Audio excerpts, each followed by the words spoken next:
Ciencia, tecnología y sociedad. Es el momento de conocer lo que está pasando con Amélie Quinchán y Moisés Sánchez.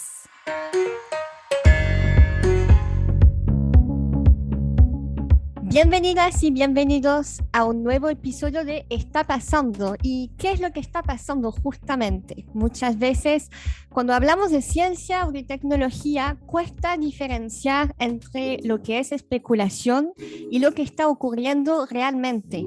Una de las razones puede ser la falta de transparencia. Otra razón puede ser la dificultad para interpretar información científica. Y es para eso que con Moisés Sánchez conversamos con invitados e invitadas que nos aportan elementos de información muy valiosos para entender el presente y el futuro próximo de nuestro mundo y entender justamente un poquito mejor lo que significan estos avances y desarrollos en el ámbito científico. Hoy tenemos el enorme gusto de recibir a Chiara Saracini. Chiara es licenciada en Psicología Cognitiva y doctora en Neurociencias Cognitivas de la Facultad de Psicología y Medicina de la Universidad de Roma. Actualmente es directora alterna del Centro de Investigación en Neuropsicología y Neurociencias Cognitivas de la Facultad de Ciencias de la Salud en la Universidad Católica del Maule.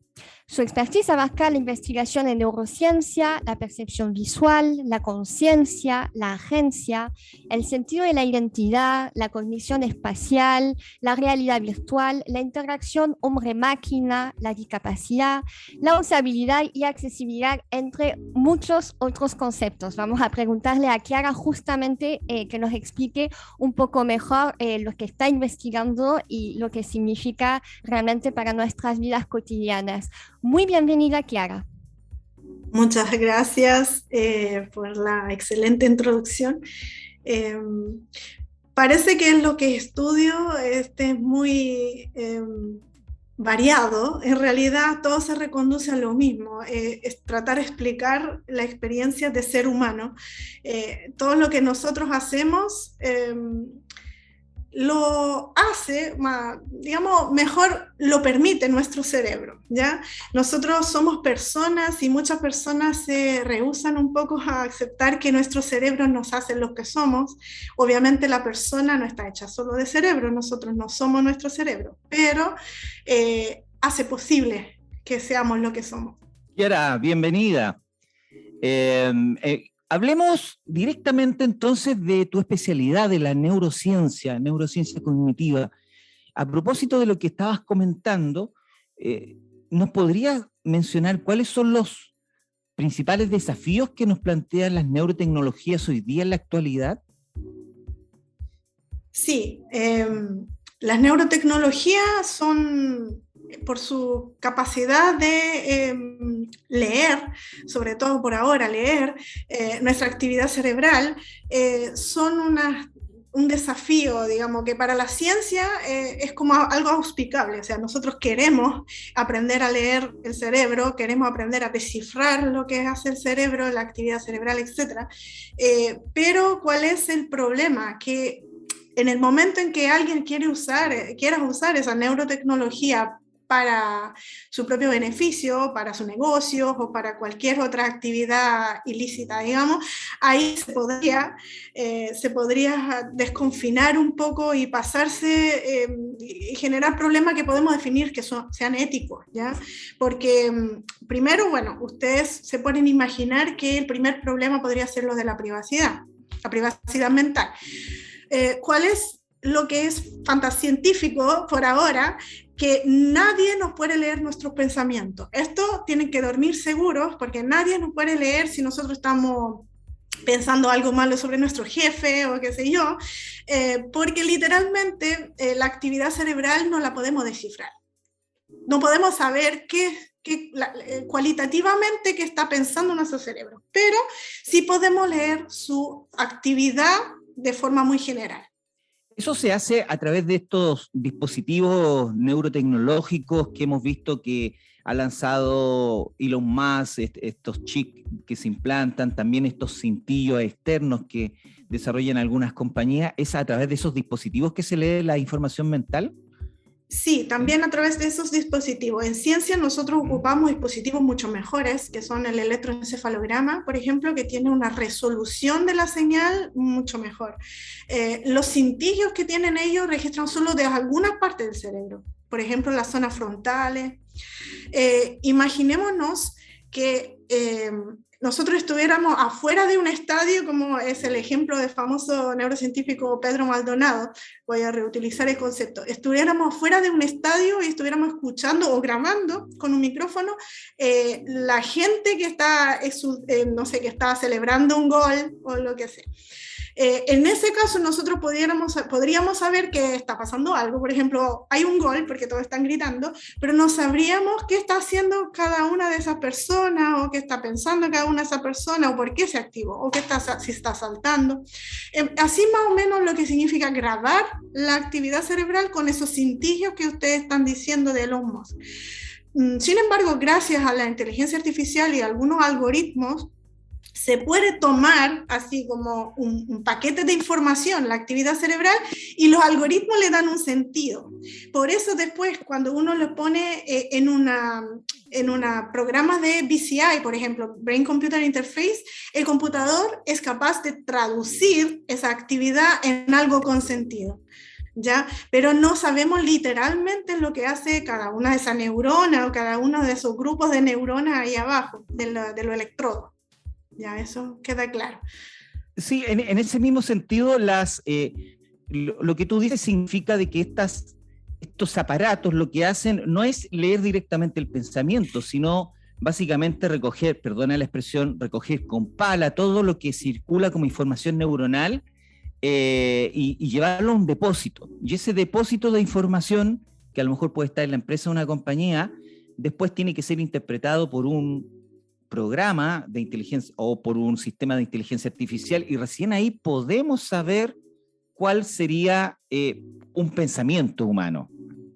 ¿Es así? Exactamente. Sí. Pero el pensamiento no se puede descifrar, a menos que con la colaboración de la persona uno pueda grabar mucha actividad cerebral y pedirle a cada rato qué estaba pensando, y ahí le pones etiquetas y la máquina, o el algoritmo no sé, una red artificial, por ejemplo, una red neural, o un algoritmo de deep learning, ahí se puede empezar pero en la máquina, el algoritmo que te va a dar una respuesta, pero no sabemos exactamente qué tipo de procedimiento hizo ese algoritmo para llegar a esa respuesta.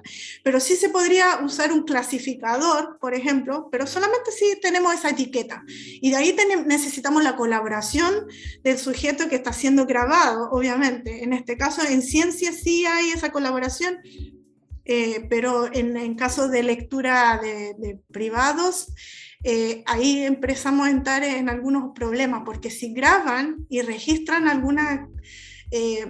algo informativo sin la autorización de la persona, ahí podríamos tener un problema ético que no hay en investigación, porque en investigación siempre le hacemos un consentimiento informado, el sujeto sabe lo que va a pasar, sabe que lo vamos a usar para algo, mientras ahí estaríamos en problemas de privacidad, por ejemplo, en caso de alguien esté leyendo sin consentimiento. Súper interesante lo que tú nos planteas, es un concepto muy importante, el concepto del consentimiento, de que la persona esté de acuerdo con que se usen sus datos neuronales para algunos usos específicos, que en el ámbito de la salud probablemente está mucho más regulado, pero quizás en otros ámbitos que el de la salud todavía, por lo que entiendo y lo que mencionas, falta de repente colocar límites o colocar contornos a estos usos. ¿Es así? Sí, exactamente. De hecho, quería hacer un ejemplo. Ahora con esas BCI hay experiencias de juego mejoradas. Por ejemplo, algunas personas pueden jugar a un videojuego directamente con ese cintillo, pongamos mejorado, moviéndose en el juego sin tener que usar un joypad o algún aparato.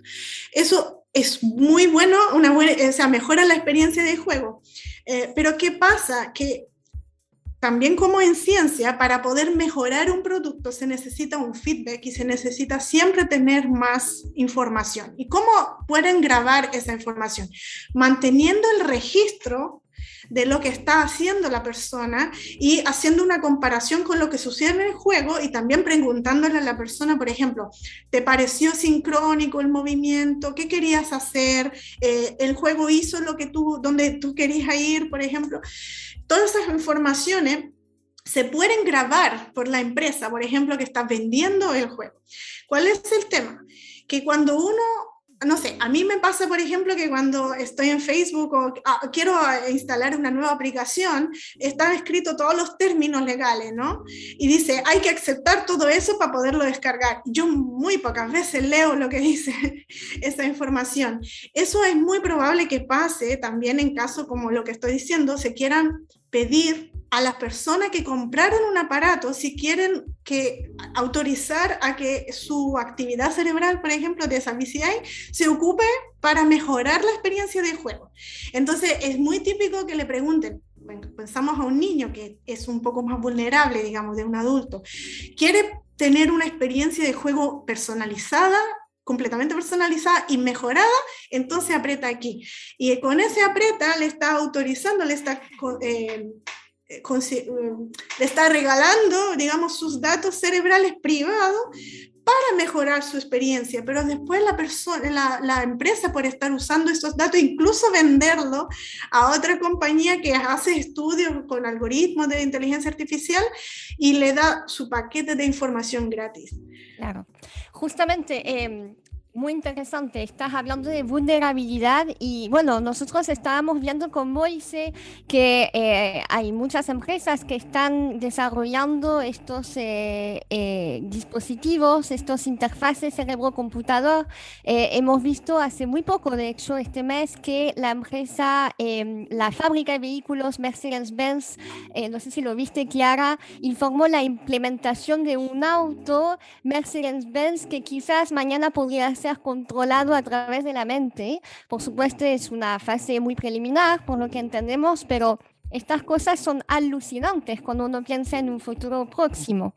Entendemos que de lo que tú mencionas, que esto es muy preliminar, que todavía no tenemos toda la capacidad de realizar tecnología que lea nuestra mente, pero sí, desde ya, por lo que tú mencionas, hay que empezar a definir un poco estos límites. Entonces, lo que quisiera yo entender es, a tu parecer, cómo deberíamos un poco trabajar para crear estos límites en la creación de dispositivos en el ámbito recreativo o en el ámbito militar, por ejemplo. Bueno, los límites creo que se tendrían que poner legislando también o invirtiendo tiempo para hacer reglamentaciones internacionales o acuerdos internacionales o éticos, siguiendo ética, digamos, ya sea en la investigación o en el ámbito del privado. Porque ¿por qué hace mucho ruido lo de los Musk, no sé cómo se pronuncia en español, pero esa persona está invirtiendo mucha plata para ganar más plata, ¿okay? Tienes muchos sueños muy interesantes, está haciendo cosas que hace más de 10 años se hacían en investigación. Lo del simio jugando en la pantalla con ese juego ya se había hecho mucho tiempo atrás, con una VCR. Pero lo que hizo él, bueno, fue hacerlo con una cosa wireless, por ejemplo, con un aparato wireless, y mejoró y le dio mucha más resonancia hoy en día. ¿Cuál es el problema? La diferencia es que él va a ganar con eso. En la ciencia nosotros estábamos tratando de entender cómo funcionaba el cerebro del chimpancé y teníamos una hipótesis que verificar. Nosotros pensamos que algunas áreas servían para hacer algo y le pusimos un VCI y dijimos, ya mira, eso sirve para eso, porque el mono está usando esa área para activar la VCI. Entonces, el problema es cuando alguien está ganando de eso o alguien está recopilando información sin que las personas le den su consentimiento. Por ejemplo, nosotros en nuestro laboratorio hemos escrito un paper que se puede encontrar en el Acta Bioética, que es una revista chilena de ética, de bioética justamente, y donde explicamos que nosotros hemos hecho algunos experimentos, digamos, con electroencefalograma. Pudimos encontrar a través del estudio de microstates de cada persona un patrón personalizado por cada persona. Estábamos muy bien encaminados para poder identificar a través de algoritmos la identidad de la persona. ¿Y eso por qué? Porque estamos viendo si era posible usar otras cosas que no fueran las huellas dactilares, por ejemplo, o la iris, como bioidentificadores de personas. Entonces ahí nos metimos en un problema nosotros mismos, éticamente, pensando, oye, pero esto es muy personal, eso es muy íntimo, es entrar en la cabeza de las personas y identificarlo sí o sí, porque la actividad cerebral funciona independientemente de si la persona quiere o no quiere ser reconocida. Y eso es algo que va muy, muy en el campo de la ética, porque una huella dactilar, hay personas que hasta se cortan los dedos para no ser reconocidos. Y obviamente uno tiene por un lado la seguridad y la legalidad y toda una serie de cosas. Entonces uno quisiera, por ejemplo, encontrar una persona que ha matado a un niño, pongamos, pero del otro lado, si uno generaliza la posibilidad de ser identificado, todos nosotros, simplemente con un cintillo, ahí a nosotros nos molesta un poco, ¿no? Porque estaríamos cediendo mucho de nuestra intimidad mental, incluso, como les decía, imposible saber lo que pensamos, pero sí es posible que nos identifiquen. Entonces es algo, entienden, como bastante importante. Por eso es importante que se hagan reglamentaciones, legislaciones, lo más posible, compartidos por todos los países.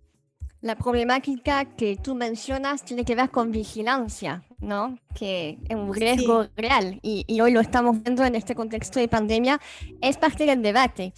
Te quiero preguntar, Chiara, tu opinión sobre las posibilidades de aumento cognitivo. Sí, hay temas muy importantes sobre la neuromejora, se puede llamar así también. Hay varios dispositivos que nos pueden facilitar la neuromejora, pero también hay todo un tema abierto que aún no está ni siquiera muy debatido, como debería ser, sobre la neuromejora farmacológica. Pero en el campo, por ejemplo, de la BCI, bueno, sí, como tú mencionabas antes, hay programas militares que ya están ocupando estas cosas para estos dispositivos, digamos, para la neuromejora, o BCI o neurofeedback, lo que se llama neurofeedback. ¿Qué hacen esos dispositivos? Básicamente, lo digo en términos muy simples para que no sea engorroso, dan la posibilidad a la persona de entrenarse a tener el control de su propia actividad neuronal, perdón. Y eso es como, yo lo digo siempre así, es como ser un monje budista, que saben meditar muy bien. Pero ¿cómo lo hacen? En vez que aprender a meditar, aprenden a mover una pelotita en el computador.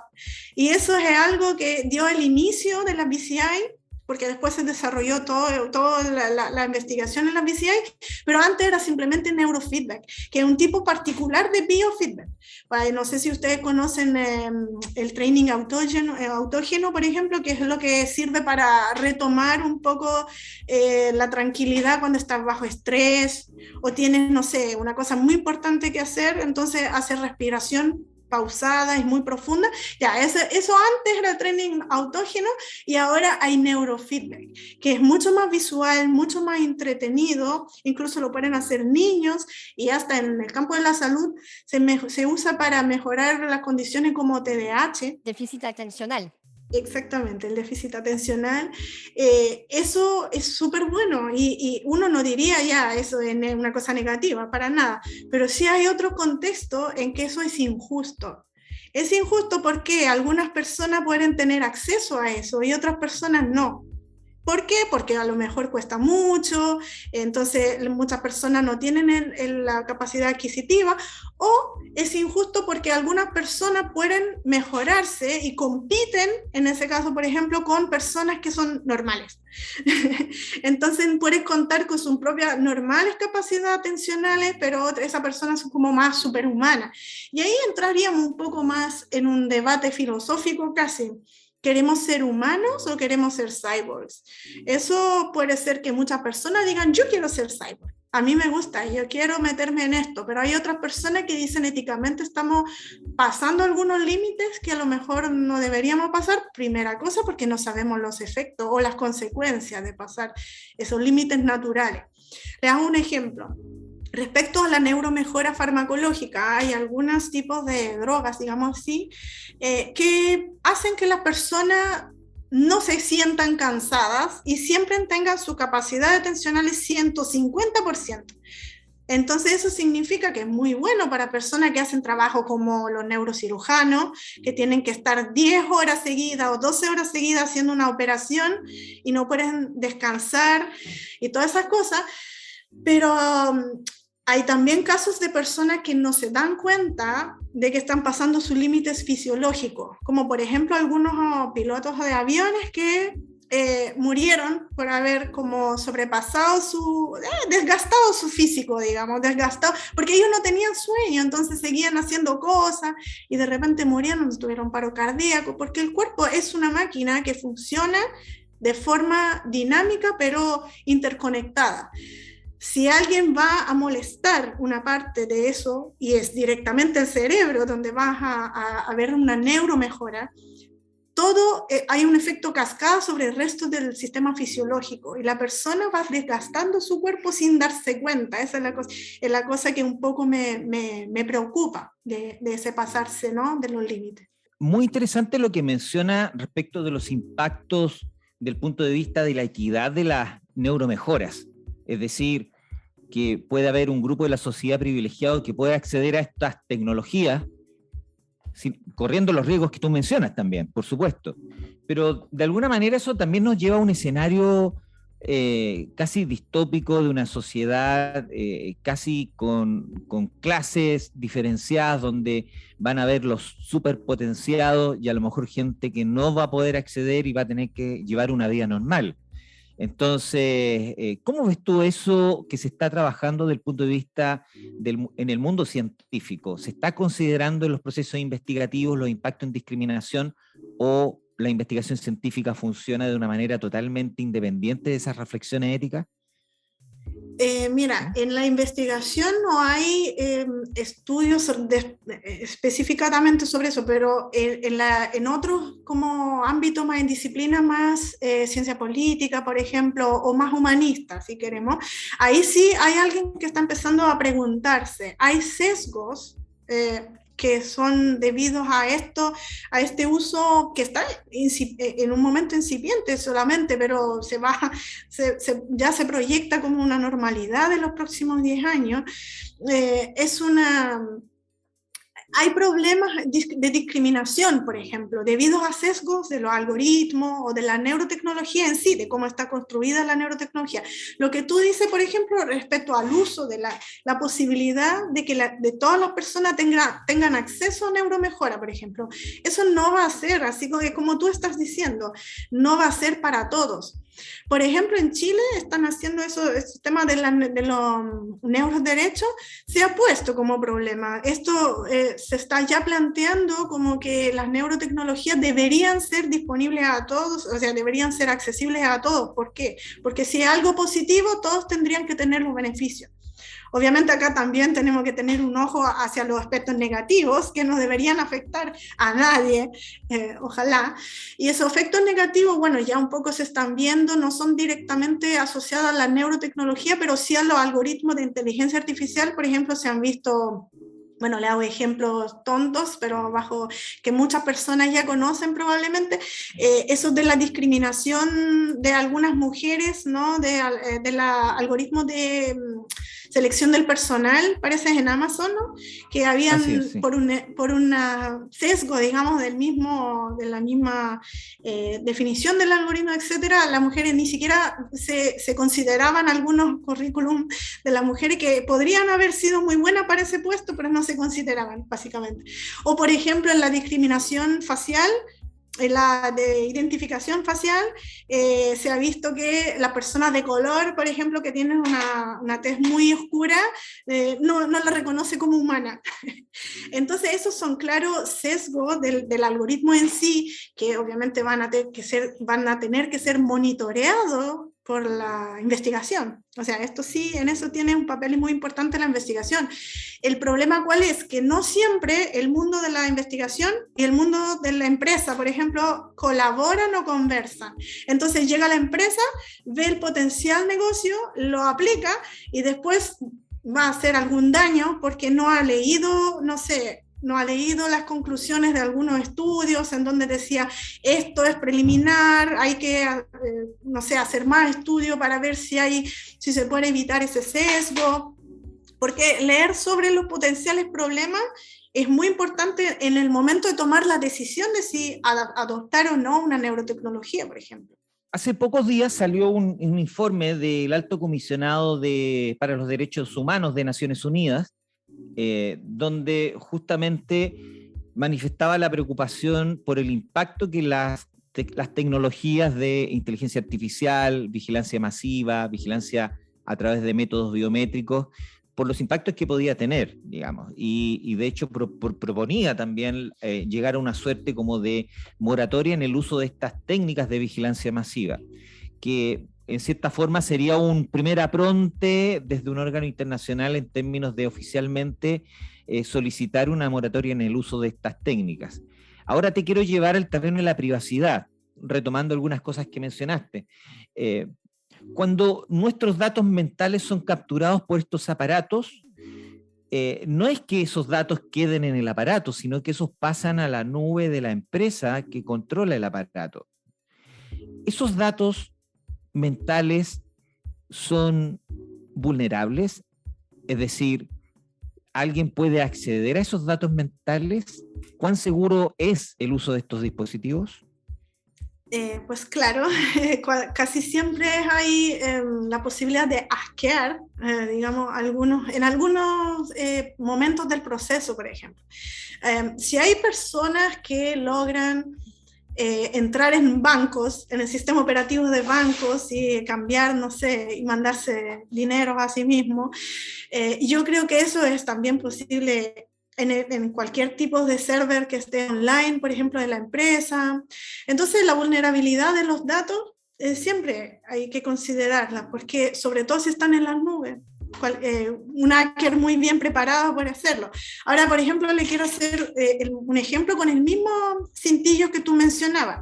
Nosotros queríamos, en nuestros laboratorios queríamos usarlo en algún momento y nos informamos, después decidimos que no porque tiene una muy baja resolución de la señal cerebral, pero cuando nos informamos nos dimos cuenta de que al adquirir ese cintillo, que cuesta muy poco, así que se puede adquirir 3 o 4 incluso si uno quiere. La empresa que vendía ese cintillo nos daba acceso a la registración de la actividad cerebral, que finalmente era lo que nosotros queríamos para analizarla, ¿no? Porque teníamos que hacer preprocesamiento del registro y después hacer nuestras propias cosas. Y para poder acceder tenía que pagar o tener, no sé, un acceso, un member gold, no sé qué cosa. Ahora la pregunta que nos hicimos es, bueno, ¿y qué hacen ellos con esos datos? O sea, en el fondo nosotros no sabemos, o sea, yo me grabo mi actividad cerebral y la tienen ellos, hasta que no pago para obtener el acceso a esa grabación. Después nosotros nos pusimos a buscar en GitHub, por ejemplo, que es un sitio web donde muchas personas ponen programitas o cosas y son abiertas al público. Y ahí había una forma de hackear, de obtener igualmente el registro sin pagar a la empresa para tenerlo. Entonces, esta es una forma, o sea, un ejemplo súper básico de cómo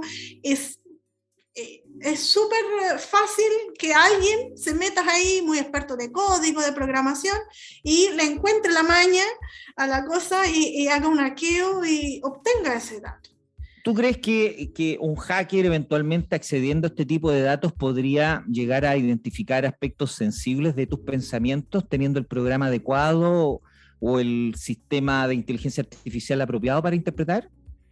Sensibles no lo sé, pero si es alguien que se ha formado en neurociencia, por ejemplo, y no sé, ciencias computacionales, y sabe de microstates, como nosotros sabemos, por ejemplo, puede empezar a bajarse una cantidad enorme de datos de registraciones cerebrales, hacer su propio deep learning y sacar, no sé, microstates de cada persona, pero eso solamente para entrenar la máquina y después, no sé, empezar a convencer a la gente o sus amigos, sus familiares, no sé qué, a usar ese cintillo, podría, en teoría, identificarlos.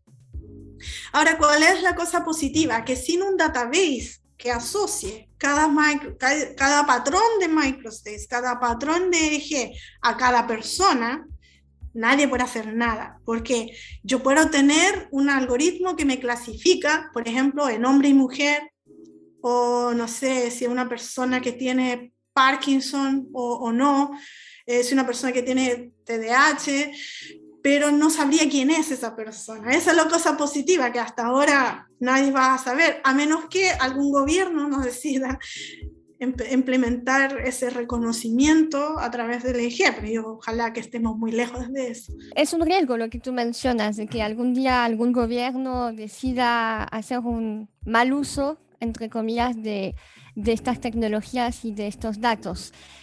Clara, yo me quedé pensando a lo largo de todo lo que mencionaste un poco en cómo trabaja el mundo científico y también cómo se desarrollan estas tecnologías. Tú hablabas de que la comunidad científica y el sector privado interactúan poco en torno a estas problemáticas.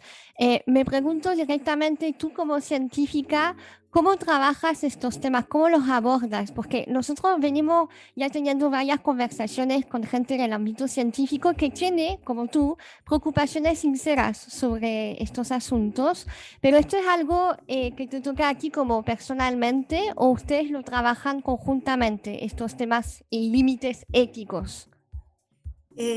Mira, como científica y yo personalmente siempre fui animada de un simple deseo de saber cómo funciona nuestro cerebro. O sea, esto fue desde que tenía 6 años, yo creo que tenía ese deseo de saber cómo puedo ser yo con esos grupitos de neuronas, ¿ya?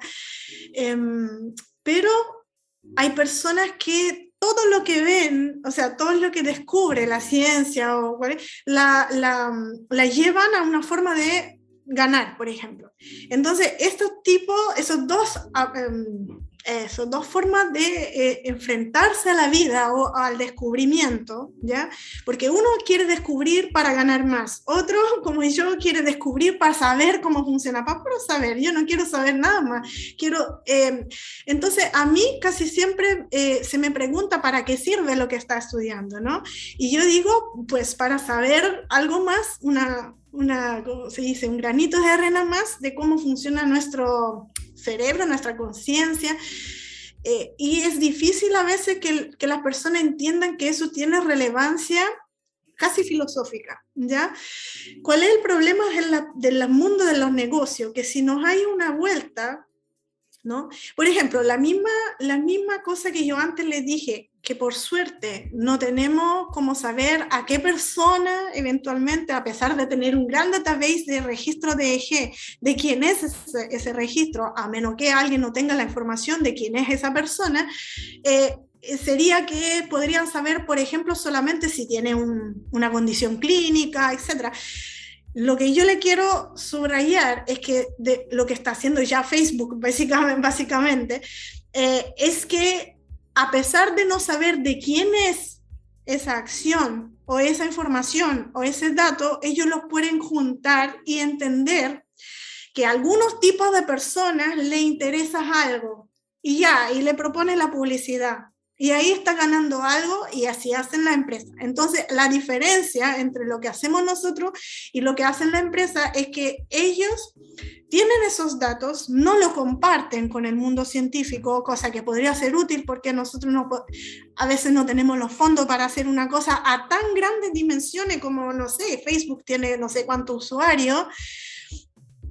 La investigación que ellos hacen es una investigación, tiene una base científica, pero todo lo que hacen es para ganar algo, para que la empresa siga funcionando. No lo comparten en el fondo el algoritmo, lo que sea, o los datos mismos, hasta que finalmente no los pongan abiertos para el uso de cualquier persona, que finalmente pueda hacer su análisis, que puede hacer un análisis básica como una regresión, o también usar un algoritmo de inteligencia artificial para encontrar, no sé, predecir cada persona que le interesa para que yo le pueda, no sé, hacer algo. Esa es la gran diferencia, que yo quiero saber cómo se junta la información en las personas y la empresa quiere saber cómo se junta esa información para venderle algo, para proponer algo, para saber qué está haciendo, para saber dónde se mueve, cuáles amigos están cerca para que ocupe mi aplicación. Esta cosa es que lo que todavía no se puede hacer, pero estamos en la investigación descubriendo que hay una forma de hacerlo en futuro, es la escritura, ¿ya? Eso para mí es muy importante. Se lo voy a dejar solamente en el caso que era. La escritura todavía no es posible a través de su chip o cosas que se implantan en el cerebro, pero estamos descodificando la forma en que se podría en futuro eventualmente hacer. En el grupo de, por ejemplo, yo escuché una charla de Pedro Maldonado sobre que en ratas lograron hacer que la rata aprendiera una cosa generada artificialmente, una información generada artificialmente. Entonces no era nada que ellos estuvieran realmente haciendo, sino que era solamente un impulso sincrónico de algunas neuronas artificialmente con una corriente eléctrica. Eso se quedó grabado en su cerebro también después que le sacaron los electrodos. Este es un primer pasito hacia la escritura. ¿Y por qué lo quiero mencionar? Porque si en futuro estamos juntando la potencialidad de hackear, la potencialidad de algunos gobiernos de recolectar un montón de datos, saber que estimulando algunas zonas de las cortezas humanas se puede obtener un cierto comportamiento, cosa que ahora en este momento solo están haciendo de forma comportamental, por ejemplo, haciéndote dar ganas de comer sushi, solamente presentándote a una cierta hora la publicidad del sushi, ¿qué se podría hacer en futuro? Escribiendo directamente en la corteza o en el cerebro de la gente. Ahora no se puede. Quiero hacerles dormir sueños tranquilos y seguros, que no se puede. Pero estamos en investigación, repito el concepto, nosotros queremos saber cómo es posible, cómo funciona la neurona, cuál es el patrón en que funciona eso. Pero si alguien mañana quisiera escribir en el cerebro de unos niños, que es muy neuroplástico, y está abierto por un montón de experiencia y tiene un montón de sinapsis que se están formando justamente en esa etapa, algo, si quiere escribir algo, su comportamiento estará afectado por esa cosa que se escribe. Entonces estamos en un tema un poquitito más pesado. Chiara, nos dejas con una gran dualidad entre poder y curiosidad. Y es una tremenda discusión en realidad de por qué estamos haciendo lo que estamos haciendo, en ese caso en las empresas o el ámbito científico. Y claramente, por lo que entiendo, esta discusión está solamente comenzando y queda mucho por avanzar y por quizás negociar o encontrar puntos de equilibrios. Estamos a tiempo, Chiara, estamos ya terminando la entrevista. Te queremos agradecer muchísimo por todos tus aportes, por habernos iluminado con varios puntos súper interesantes respecto del avance de la ciencia, de lo que se puede hoy y lo que no se puede todavía, y también de los riesgos y posibilidades que esto conlleva. Muchísimas gracias por tu participación y disponibilidad, y hasta luego. Muchas gracias a ustedes, que les vaya bien. Muchas gracias, Chiara, por estar acá. Chao, chao. Hasta pronto, Gracias. hasta la próxima. Chao.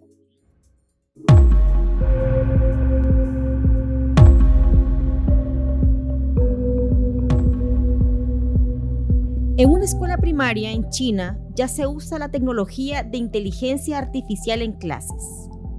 Para sus estudiantes, la jornada escolar comienza con la colocación de un dispositivo sensor de ondas cerebrales, un cintillo o diadema. Se trata de un mecanismo que consta de 3 electrodos, 2 de los cuales se ubican detrás de las orejas y el otro en la frente.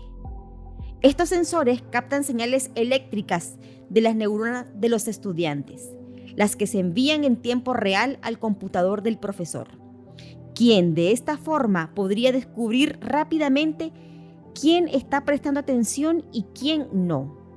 Incluso detalla el nivel de concentración de cada estudiante en intervalos de 10 minutos. Luego, se envía a un grupo de chat para padres. El gobierno chino ha implementado estas tecnologías para mejorar el rendimiento académico de los estudiantes. Pero una gran cantidad de preguntas ha surgido de este proyecto. ¿Los neurodatos de los estudiantes solo se usan para mejorar el aprendizaje o también son enviados a otros proyectos de investigación del gobierno? ¿Qué nivel de seguridad garantizan estas aplicaciones a la información privada de los estudiantes? ¿Qué clase de ciudadanos adultos futuros se están formando en los salones de clases chinas? Esto está pasando.